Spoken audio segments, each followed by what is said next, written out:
let me just cover personalization.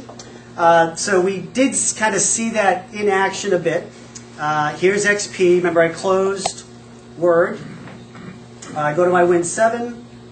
There was my notepad. It did carry over my settings. So now I'm going to launch my AppV version of Word. And remember, when I changed it to silver, and my initials were EBK.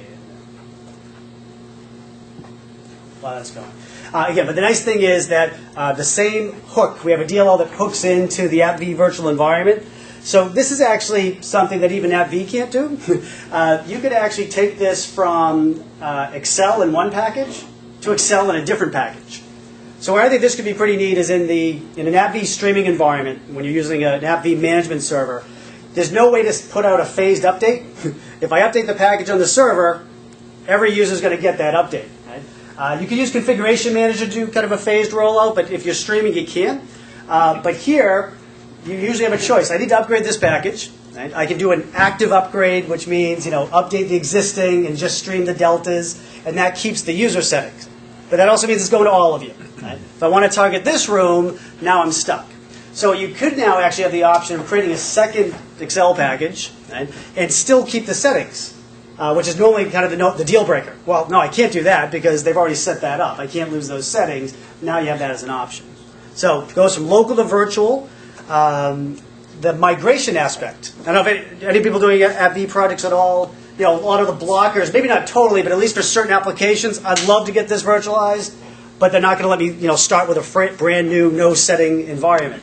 So we actually have in our personalization, which let me just, so notice it's silver, just while I'm here.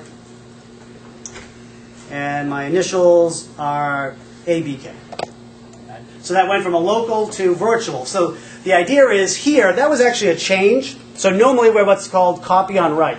You have your default profile before we were introduced. You've now brought in Environment Manager and our agent.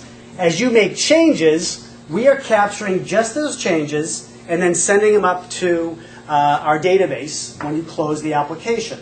So your settings could get large. So as Tim mentioned, that could get large, but we're doing it at the application level, right? And we compress it, and then send it up, and then store it in the database. Right? And then it comes back down, it's compressed, uncompressed, and brought there. So not saying, again, you have, you may average, 2-4 megs a user, obviously, so that could be the case, and 10,000 users, then we do have to scale out your database and design that appropriately, which we do.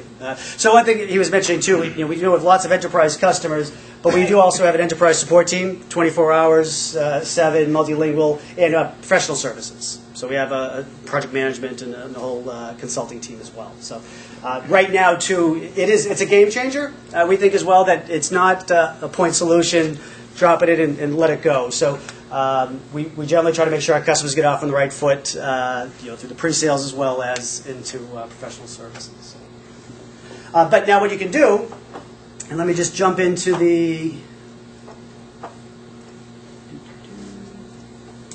So what I was going to do is connect into the personalization part of Environment Manager. One of the differences here, though, is even though it's in the same console, the only thing that's in the XML file to do with personalization is the fact that we want to do it. So the policy says we're going to do personalization. Here's the path to the web server. Right? So personalization.appsense.com. That's my web server to send all the details to. But after that, this is all communicating directly with the database. So what we're basically doing is we're configuring the database, reading from the database, writing to the database. Once you're in it, it's live is the issue. And so we were just mentioning, excuse me, the idea of personalization is a database. We're going to store different settings for different users. And so first of all, what we do is we set up what applications you want to track. Right? So here I've got a list of what we call application groups. And so what we just specify is you don't have to track everything if you don't want to. You can just say these are the apps that we know have important settings and these is what we want to replicate. So yeah, every setting for every app, that would be a much bigger impact on your database. But you can fine tune that to be just what you need and think is important. And then what I was referring to, let me just come back up here for 1 second. was this idea of manage groups. So we specify, again, not only which applications, which users are we managing. And so in this case, you can create one or more groups and then assign them different sets of applications. Well, obviously, engineers are going to have a different set of applications and extra ones than the accountants will have, and vice versa. But one of the nice features we have is that we can see what we've captured. So if I want to right-click on my group here, personalization analysis. And I'm going to display. So here what it's doing is reading from the database and showing me what information to tracked. Oh, well, yep, you have information and personalization settings for the engineer, and it tells me what that size is. This is the compressed size, by the way, that it would tell us. And then I also have an accountant.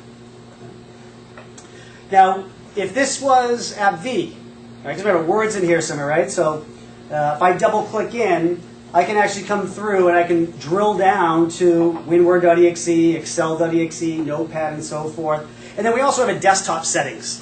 Desktop settings is the wallpaper, right? So your shell settings are captured as well. So again, from an AppV perspective, hey, that user volume is getting big. Every day I come back, it's 10 megs bigger. How do we find out what's in it? Not very easily, right? So it's like, how do I know how big that got? And yeah, you can kind of get in the bubble and try to search.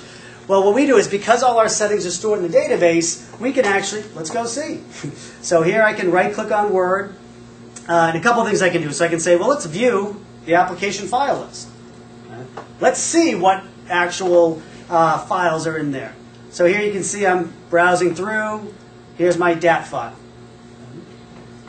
Browse through. That's obviously not going to be something I can read, but if it's readable, I can import it, export it, just open it. All right, so as long as you have something that can read it.